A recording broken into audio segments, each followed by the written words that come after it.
Ever feel like you're just stuck? You're putting in all the work, but that big breakthrough feels like it's a million miles away. Well, what if I told you you're actually way closer than you think?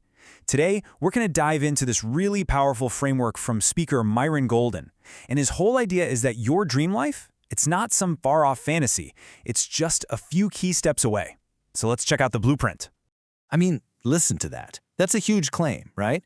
You are 1 to 3 steps away from your dream life. It kind of makes you stop and think.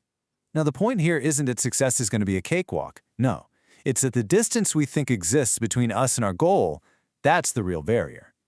Just think about it. What if that was true for you, right this second? And look, this isn't just some feel-good, positive thinking stuff. History is packed with examples. I mean, think about Bill Gates.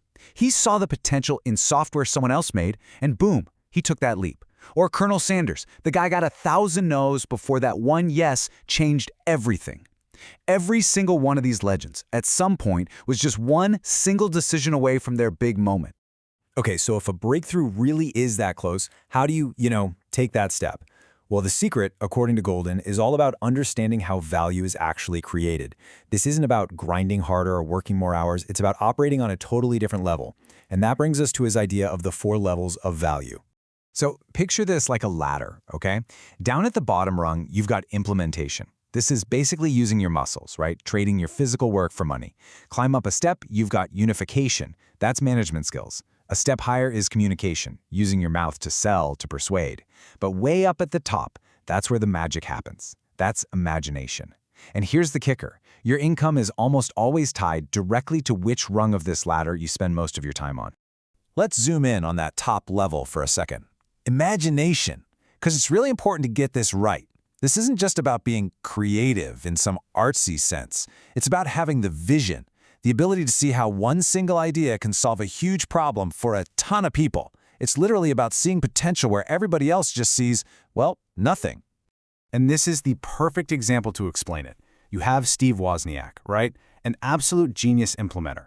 He's the guy who actually built the Apple computer. But he attached himself to an Imagineer named Steve Jobs. Jobs was the one who saw how that box of wires could change the entire world. He saw how it could serve millions. That vision, that's what took Apple from just a cool gadget to a global force. All right, so how do we actually start operating up there, at that top level of imagination? Well, it all starts inside. It's a fundamental shift in how you think. We all like to think we see the world objectively, just as it is.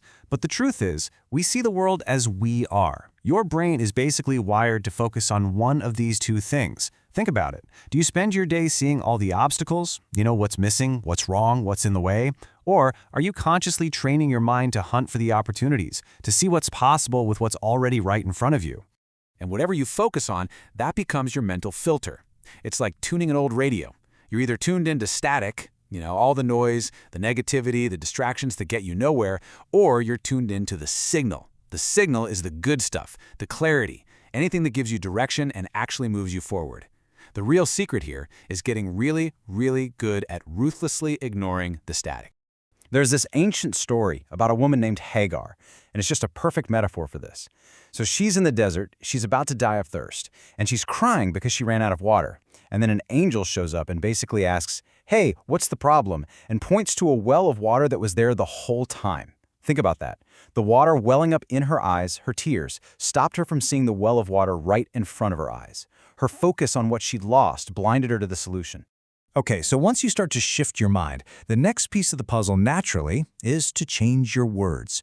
Because what you say, both out loud and in your own head, literally starts to build your reality. And this is a really big deal. Your words aren't just for communicating. They are the window you look through to see the world. So when you change your words, you actually change what you see. I mean, if you're always talking about obstacles and problems and things you have to do, guess what? That's the world you're going to live in. But if you start talking about opportunities, about optimism, about your options, you create a totally different playing field for yourself. And of course, your words also guide who you listen to. Now, obviously, you want to avoid the hype merchants, the people who overpromise and underdeliver. But here's the interesting part. Golden says you should also avoid the people who underpromise and overdeliver. Why? Because they don't have a big enough vision. The people you want to follow, the ones who will really pull you up, are the ones who promise big and then deliver even bigger. They're living that Imagineer life. Okay, so you've started to change your mind. You're changing your words. The last piece of this whole practice is changing how you use your most precious resource, your time. It boils down to consciously splitting your time into 3 main buckets. You've got your earning time. That's, when you're actually doing the thing that makes you money. Then you have your learning time. And then there's yearning time. And this last one is the one most people totally ignore, but it might just be the most important of all.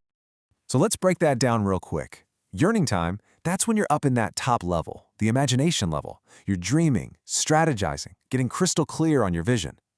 Learning time is when you get the skills you need to actually build that vision. And your earning time, that's just the result of the other two. Here's the formula, basically.